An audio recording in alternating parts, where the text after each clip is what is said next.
Descargo de responsabilidad, no soy el autor y no me pertenece nada de lo subido, solo subo, en la descripción dejaré el link para la historia original, por favor apoyar el material original y al autor para que sigas subiendo y actualizando feeds, gracias. Capítulo 46. El faro brillante. 5. El verdadero nombre de la pancarta no fue evocado, pero incluso entonces, una versión debilitada de sus efectos todavía se desplegaba. Un resplandor radiante encapsulaba todo dentro del campo de batalla, persuadiendo desde dentro de las magias de un pasado lejano. El poder brotó dentro del cuerpo, inundando las áridas orillas de canales secos, ríos y arroyos que una vez formaron una red de caminos mágicos. Los vientos rugientes y el suave calor de la luz que envolvía el área dieron paso a una cadena tumultuosa de fenómenos variados. Blake podía escuchar el martilleo de su corazón, su aura ardiendo desde el suave parpadeo de una vela hasta la furiosa tormenta de una tempestad. Detrás de ella, las figuras comenzaron a surgir de su sombra, formando sólidos dobles de sí misma que parpadeaban con la luz de la inteligencia, todos mirándose unos a otros con fascinación mórbida. Sus movimientos no eran simultáneos, ni en tándem, sino totalmente autónomos. Junto a Blake, había un verdadero infierno. Mechones amarillos de cabello flotaban en la brisa antes de que cada mechón individual cambiara a un rojo ardiente como el fuego que se arrastraba por un fusible. Jan estaba completamente encapsulado en fuego, brasas flotando alrededor del incendio. Sus ojos eran una historia diferente, pupilas dilatadas que brillaban con una energía única que crepitaba con relámpagos y poder. Una mirada de aprensión cruzó la cara de Jan, pero nadie realmente se dio cuenta a favor de maravillarse con los cambios que los rodeaban. Las rocas y los minerales se arremolinaban en una tormenta alrededor de Pirra, el ruido de la deformación del metal se repelía o se atraía entre sí creando una ensordecedora cacofonía de ruido. En una mirada más cercana, las facciones de Pirra estaban sonrojadas. Un resultado directo de ya no poder contener el estado pasivo de su semblanza y prácticamente revelarlo a todos después de años de ocultarlo. Al otro lado de Pirra, Héctor era una historia diferente. El área alrededor de Héctor parecía encogerse y craterizarse como si algún gigante hubiera decidido presionar todo su peso sobre un solo punto, compactando todo bajo los pies. A medida que pasaba el tiempo, el cráter solo crecía más y más, pedazos de escombros que caían, ya sea elevándose como si no tuvieran peso o moliendo en polvo. En verdad, la descripción era amplia. Pirra sabía que la apariencia de Héctor era manipulación de la densidad. Podía controlar libremente el peso y la durabilidad de sus armas y su propio cuerpo aumentando o disminuyendo su densidad. Era parte de la razón por la que era tan formidable en la arena. Usar armadura era lo mismo que usar una camisa de fuerza. No fue hasta que un glifo masivo apareció bajo los pies de Héctor que dejó de hundirse de su semblanza, compactando el suelo en el que se encontraba. Los copos de nieve parecían bailar alrededor de Weiss, mientras se maravillaba de la facilidad con la que se manifestaba su semblanza. Apenas tomó nada de sus reservas. De todas partes, figuras espectrales tomaron sus puestos bajo su mando, girando diales y plataformas libremente dándole ventaja en el campo de batalla. Un sentimiento sutil se había expandido a través de todos. Algo que era difícil de describir, pero anhelaba de todos modos. Ataque. La esperanza de la victoria. Jaune señaló hacia adelante, con la espada de su familia en una mano y el estandarte del santo en la otra. Nora Smash. El trueno resonó desde lo alto, cuando un borrón naranja se apoderó de todos, la electricidad crepitó desde el extremo plano de un martillo de guerra que golpeó horizontalmente en la cara de una ursa. El cráneo se agrietó y se derrumbó mientras zarcillos de relámpagos de cadena que fluían saltaban de Grim a Grim. Con espasmos, toda una sección del cerco de los Grimm se despejó de una vez, Nora radiante como una niña drogada con cafeína. Los otros se apresuraron a seguir. Emerald y Neo se miraron, pero no dijeron nada mientras se quedaban atrás. Podrían ayudar, pero Emerald semblance era para usos más sutiles, y Neo no estaba dispuesta a divulgar su carta de triunfo. Por lo tanto, simplemente dispararon distraídamente sus armas a los rezagados que intentaban escapar. Bernal era muy similar a Neo y Emerald, eligiendo simultáneamente entre cerrar los ojos en Jaune, señalando la misión de observar el estandarte del santo en las manos de Jaune. Se mojó los labios, preguntándose cuáles eran las probabilidades de robarlo para la tribu. Ella negó con la cabeza, sabiendo que no podía ser demasiado obvia al respecto. Centrándose de nuevo en la batalla, Jan salió de su aturdimiento y siguió el ejemplo de Nora, saltando directamente a la refriega. Las llamas que la rodeaban no eran solo para mostrar. En el momento en que tocaban los Grimm, el calor ampollaba y ennegrecía la piel y los huesos. Jan también notó que si se concentraba después de soltar un golpe, podía convertir las llamas en un proyectil que detonaba en el impacto. Ella podría acostumbrarse a esto. Más lejos de Jan, Black solo podía decir que se sentía surrealista. Me encargaré de este final. Defenderé nuestras espaldas. Estaremos atentos a cualquier cosa que nos rodee.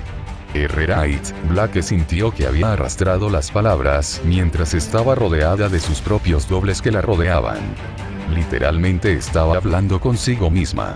Sacudiendo la cabeza, Black hizo rappel usando la cadena de Gumball Stroll, mientras ella y sus sólidos dobles comenzaron a mantener un perímetro alrededor de Jaune, sabiendo que si él caía, todos también lo harían.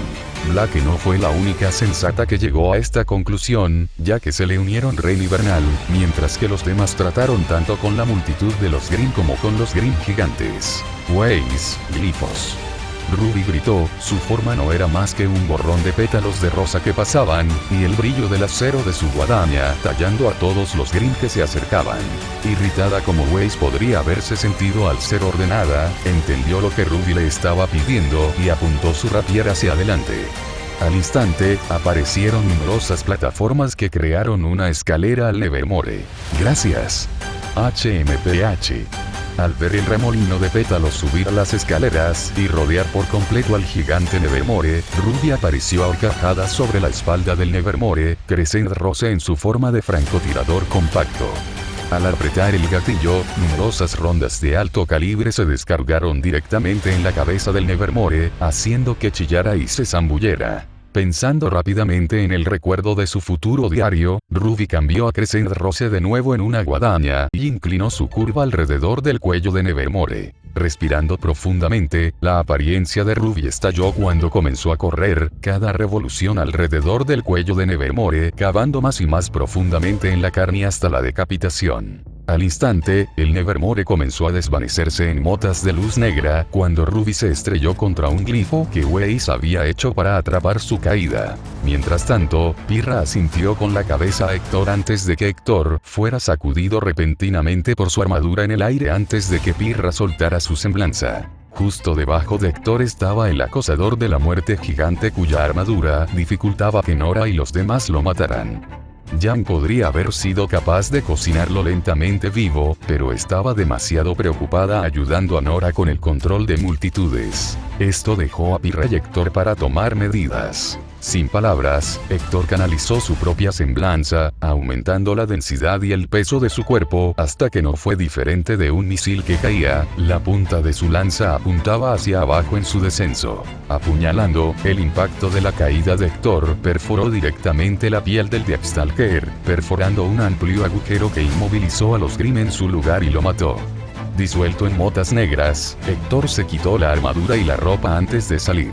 A su alrededor, los Grimm que una vez habían rodeado a todos estaban siendo diezmados o retrocediendo. Toda la situación se había revertido en un instante, y todos entendieron exactamente qué presencia había hecho que una situación tan grave fuera tan trivial. La atención de Pirra se volvió hacia el que estaba en el centro de todo esto, ya que todos terminaron en sus extremos. Jaune apuñaló al Beowulf final con su espada, usando el poco entrenamiento que su padre y sus hermanas le habían impartido para completar la matanza. En este momento, la imagen que estaba emitiendo estaba muy lejos de cómo actuaba fuera del combate. Bañado por la luz pasiva del estandarte del santo, sus heridas y las de todos se curaron gradualmente.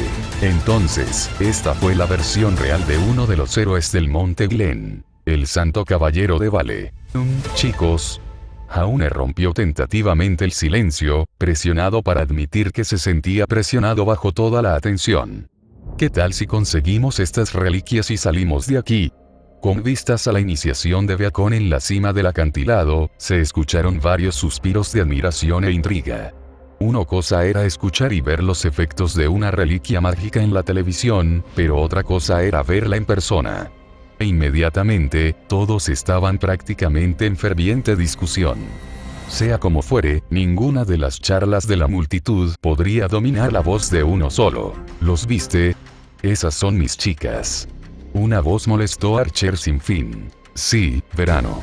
Lo sé, suspiró Archer, pero nada funcionaba. No había nada que detuviera lo orgullosa que se sentía Summer en este momento.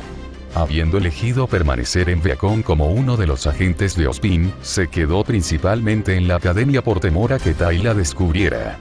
En cualquier caso, las hijas que siempre había cuidado, finalmente se habían convertido en sí mismas, y Summer ya no podía estar eufórica. Míralos.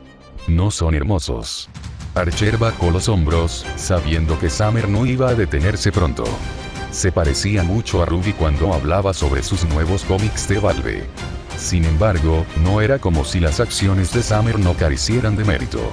Ozpin no tenía forma de meterse en la conversación o redirigirla a cualquier otra cosa que no elogiara el crecimiento de Yami y Ruby. Las mamás a veces podían ser irrazonables así, y bueno, Archer sabía que era mejor mantener a Ozpin intrigado. Desde el momento en que Archer hizo su aparición en Viacom, no era ningún secreto que Ozpin estaba insinuando una reunión privada, pero Archer había seguido posponiéndolo. Mañana, le dijo Archer a Ozpin, quien concedió a regañadientes. El día ya se estaba haciendo tarde, y después de que terminara la iniciación, Ozpin y Glinda tendrían que finalizar los equipos de primer año. Esto, por supuesto, significaba que había otra ceremonia que Ozpin tenía que organizar para los estudiantes que pasaban y que ya estaban en su camino de regreso.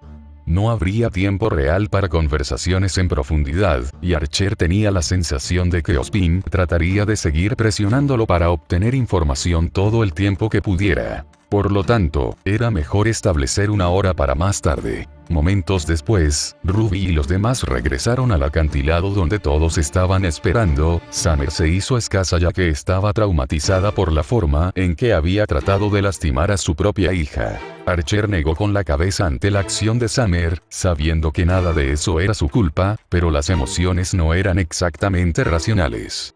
No importa cómo trató de hacer que ella se absolviera de la culpa, ella todavía se distanció de aquellos a quienes cuidaba. Al final, Archer solo podía esperar que Summer pudiera superar sus demonios mentales y reunir el coraje para enfrentar a sus seres queridos nuevamente. Reuniendo a todos los estudiantes que pasaban de vuelta en la sala principal de Viacom, Ozpin se paró en el podio con Glinda a su lado para anunciar los resultados. Los socios en la iniciación dependían del contacto visual, pero los equipos se basaban en las reliquias recogidas del Bosque Esmeralda. Jaune, Nora, Jan y Black estaban en un equipo, habiendo elegido las piezas del castillo e instancias de Nora, seguidos por Ren, Bernal, Emerald y Héctor en otro. Ruby misma fue emparejada con Ace, Neo y Pirra. Cada equipo tenía nombres designados y líderes específicos. Jaune era el líder del equipo Vane. Esmeralda para el equipo Sever. Y Ruby para el equipo PRWN, Brune. Las formaciones del equipo no eran nada importantes, pero Archer podía ver claramente el descontento en algunas caras, principalmente Ace, cuyas características estaban angustiadas porque ni ella ni Pirra se convirtieron en líderes. Mientras tanto, Ruby parecía un ciervo atrapado en los faros. En cuanto a Jaune, nadie realmente tenía ninguna queja con él, y tampoco se hizo ninguna para el equipo Saber, principalmente porque a nadie le importaba realmente. Y así, el día pasaría al siguiente. La clase organizada por Archer de los mercenarios Rose fue una de las clases más esperadas, si no la más esperada, a lo largo de la historia de los profesores invitados de Viacom. Fue designado oficialmente como un curso electivo de primer año, pero incluso los últimos años competían por el espacio limitado del auditorio del aula. Al entrar en el aula, Archer tomó nota de todos los que presionaban para entrar en los asientos vacantes. Algunos de los estudiantes incluso habían optado por permanecer de pie o sentarse en el suelo cerca del podio del profesor. Arquero. Por aquí, mira aquí. Jan saludó con entusiasmo mientras Black simplemente asentía con la cabeza en señal de reconocimiento. Ruby no se atrevió a llamar a Archer, demasiado insegura sobre su ansiedad social y más preocupada por Ace mirándola. La dinámica de equipo a partir del presente no era la más armoniosa, por decirlo menos. Jan, Ruby y los demás estaban sentados uno cerca del otro. Sin embargo, el asiento al lado de Jaune fue muy disputado hasta el punto en que Glinda terminó levitando a Jaune en el aire para que nadie se sentara a su lado. Fue un privilegio especial que Jaune no podría haber sentido más temor. Su torpeza social era tan mala como la de Ruby, y Glinda prácticamente lo mantenía en el centro de atención, dado que evitaba posibles problemas a expensas de Jaune. Archer le devolvió el saludo a Jan, quien finalmente se sentó, pero no la malinterpretes. Archer podía decir por la mirada en el rostro de Jan que iba a tratar de quedarse con él incluso después de que terminara la conferencia. Sobre el hombro de Archer había una gran bolsa de lona que había traído. Supuestamente llevaba una variedad de artefactos mágicos que usaría para la conferencia del día. El curso lectivo de Archer se tituló como Historia de Artefactos Mágicos, y el nombre en sí fue motivo de emoción. El término artefacto mágico se había popularizado después de los eventos televisados de MT. Glenn. Otra hipótesis de que el sol en Vermilion también fue obra de un artefacto mágico solo aumentó la locura. Más que nada, sin embargo, se creía que el cazador de rojo podría estar directamente vinculado a ellos. Lisa Lavender había notado que donde quiera que apareciera un artefacto mágico, el cazador de rojo estaría allí. Después de la lesión que muchos vieron sufrir al famoso Huntsman en MT. Glenn, la preocupación por su bienestar era natural. Si los artefactos mágicos podían ayudarlos a entrar en contacto con el cazador de rojo, entonces eso era motivo suficiente para poseerlos. Sacudiendo la cabeza, Archer colocó su bolsa de lona y reafirmó sus objetivos para enseñar este vaso para empezar. Bien. Es como se esperaba. Archer miró hacia el fondo de la habitación donde Ozpin estaba sentado en sus manos. No fue una sorpresa que Ozpin estuviera aquí. Ozpin probablemente no solo planeaba atraparlo para una charla privada después de la lección, sino que si alguien tenía tanta curiosidad por la existencia de artefactos mágicos, no era nadie más que el maestro principal de Beacon. Está bien, tranquilízate, Archer aplaudió, el ruido lo suficientemente fuerte como para dominar toda charla.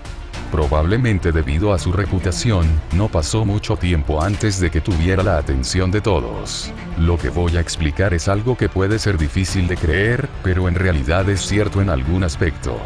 Apoyando sus manos en el podio del orador, Archer miró a todos a los ojos y dejó respirar hondo. Antes de Dust, había magia que existía en Remnant. Las semblances que muchos de ustedes han desbloqueado y pueden dar por sentado son solo una fracción de lo que realmente podrían haber sido. El nombre semblance en sí mismo denota la posibilidad de lo que queda en comparación con un todo. Lo que Archer estaba compartiendo eran inferencias que él mismo había hecho o había aprendido a saber de la conversación que había tenido con la reina de Grimm, Salem. Las reacciones fueron variadas, la mayoría no tomó las palabras en serio, pero Ozpin era diferente, un brillo apareció en sus ojos. Ozpin ciertamente sabía la verdad en las palabras que Archer habló, pero siglos de magia oculta lo habían convertido en un mito para muchos hasta hace poco. Por otra parte, con la magia ya no ambiental en el aire y atrapada en las líneas ley de Remnant a través del castigo de los dioses hermanos, bien podría haber sido olvidada. Sin embargo, los fantasmas nobles eran diferentes en que su poder nació de leyendas cristalizadas. Cuanto más famosa era un arma, más fuerte se volvía. Alternativamente, las armas mismas podrían actuar como almacenes de magia para aquellos que podrían utilizar maná de aura.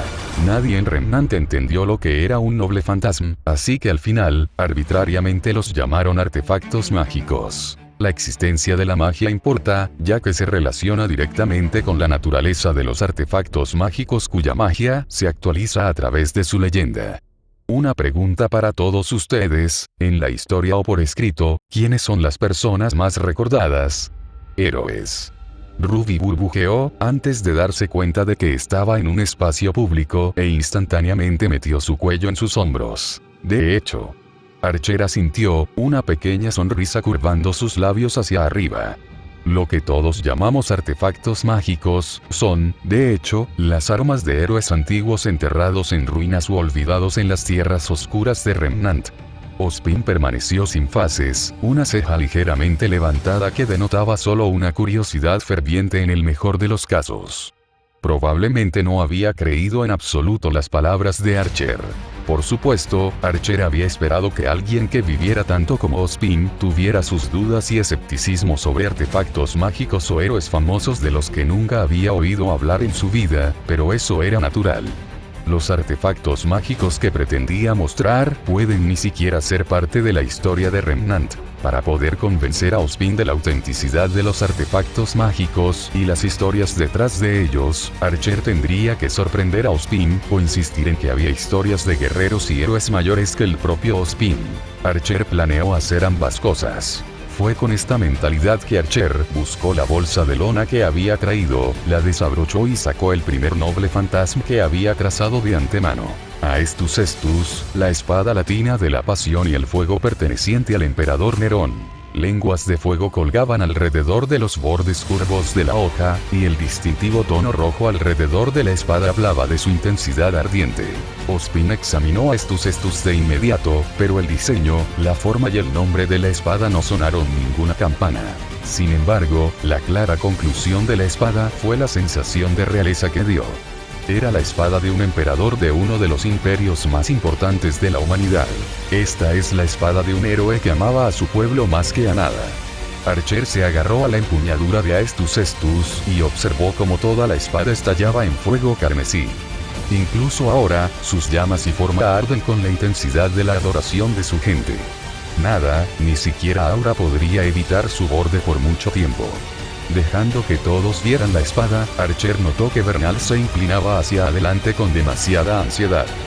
Tal arma era invaluable para alguien que creció como un bandido y sabía la importancia de una buena arma. En cualquier caso, el objetivo de Archer era Ozpin, pero aún no mordía el anzuelo. La clara expresión de falta de familiaridad que Ozpin estaba mostrando significaba que no sabía de la leyenda de la que Archer estaba hablando.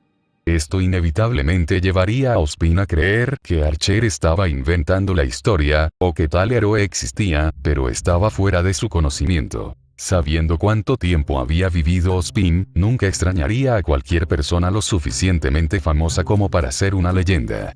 Por lo tanto, la única otra conclusión a la que podía llegar era la que Archer quería de él. Estos héroes y leyendas existían incluso antes de que naciera Ozpin. Francamente, Ozpin se inclinó más hacia Archer inventando todo, y esa era la razón por la que Archer necesitaba el factor sorpresa que fomentaría un sentido de autenticidad.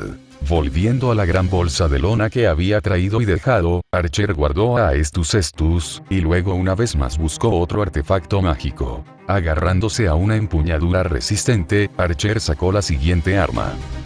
Casi de inmediato, el sonido de una silla repiqueteando sobre el suelo resonó en el aula repentinamente silenciosa, pero nadie realmente le prestó atención con los ojos paralizados hacia adelante. En las manos de Archer había una hoja que emitía tenues volutas verdes, serpenteando alrededor del borde del acero. El más lleno de la espada se forjó bastante profundo, haciendo que la longitud total de la espada fuera más cóncava que plana. Estas depresiones cóncavas estaban llenas de gemas que retumbaban con lo que tanto Archer como Ozpin sabían que era maná. Esta es la espada del antiguo héroe, Ozma. Archer presentó. Esta hoja en particular fue forjada hace muchos años. El aura puede transmitirse naturalmente a través del metal, afilando el borde y aumentando su durabilidad, pero este no es su aspecto más singular. Archer hizo una pausa abrupta, notando que Ozpin ahora estaba de pie. Si esa no era la luz del reconocimiento y la terrible nostalgia brillando en los ojos de Ozpin, entonces Archer no sabía qué era. ¿Pasa algo, director? Archer jugó ignorante, Ozpin no tenía forma de saberlo. ¿Podría examinar la espada? Ozpin preguntó. Solo Archer notó el anhelo en el tono de Ozpin. Aún así, la pregunta estaba tan fuera del campo derecho que sorprendió a un par de personas. Ozpin no había tenido una reacción tan visible antes, y como tal, Jan fue la primera en sospechar, mirando a Ozpin como si hubiera visto esa expresión en su rostro en algún lugar antes. Jan se indignó, sus rasgos se ampliaron en la realización antes de soltar sus verdaderos pensamientos sin mucha consideración. No se lo das. Jan gritó, levantándose de su asiento, con las manos golpeando su escritorio. Muchos ojos se volvieron hacia la dirección de Jan, una de las cuales era Ruby, que seguía tratando de tirar de Jan hacia abajo en su asiento. Ruby no podía soportar estar en el centro de atención en una multitud. Desafortunadamente, ella constantemente fallaba en enrollar a Jan. Ozpin parpadeó hacia Jan, casi descontento por su vehemencia. ¿Cuál fue el problema de simplemente tomar prestada la espada para inspeccionar por un momento? Seguramente, el respeto de Ozpin como director de Viacom podría permitirle algo tan trivial. Señor Axiolon. Tiene los ojos de un ladrón. Ozpin se atragantó a una acusación audaz e infundado. Ozpin tosió algo culpable. ¿Dónde está tu prueba, tu evidencia? Mi compañero. Jan señaló a su lado con convicción. Blake, que estaba ocupándose de sus propios asuntos, de repente se molestó. Su rostro se levantó de las notas que estaba anotando furiosamente sobre la clase de artefactos mágicos de Archer. Disculpe. Jan no se molestó en responder y golpeó directamente su dedo en la mejilla de Blake. Mírala a los ojos, luego mira a los de Ozpin. En el silencio aturdido, Blake y Ozpin hacen contacto visual. Blake notó a regañadientes la mirada a la que Jan se refería y se dio cuenta de que había mérito en la observación de Jan. Son iguales. Vete a la mierda con Jan. Blake escondió su rostro en sus notas, con las orejas enrojecidas por la vergüenza. Gracias por leer, y gracias a mi nuevo patrocinador. Casa1M. Próxima actualización. patreon.com/Parcasius. Enlaces de libros. Fate de Legacy Dark. K. El Pico Solitario. Nuevo libro. Auton Amazon, eliminar guión en el enlace. Reflexión del registro del sobreviviente. unmason.com/dp/b08bddgn7z